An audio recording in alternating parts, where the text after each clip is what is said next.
Yo.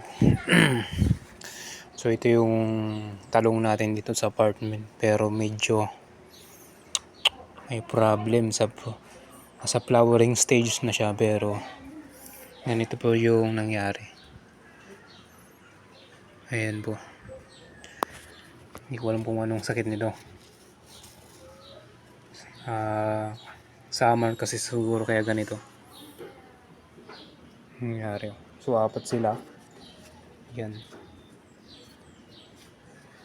Pang lumalaki ganito eh. Kumukulot oh. Nangungulot.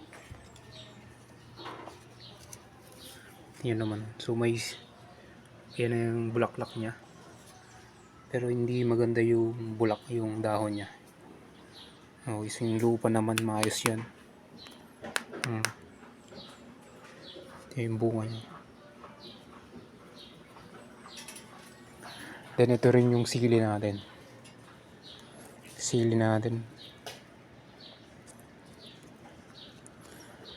Pabukas pa lang ay ano pa lang ang bulaklak. Pero ang problem natin is ito talaga, talong. So medyo busy kasi tayo kaya hindi natin masyado nalaga. Ayun po, ano kayang gamot dyan sa mga expert ng nagtatalong. Pang ano lang naman to eh, pang household consumption.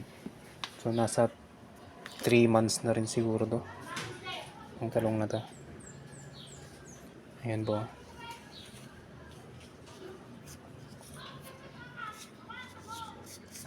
Ayan, ano kayang sakot dyan? Nanamlay oh.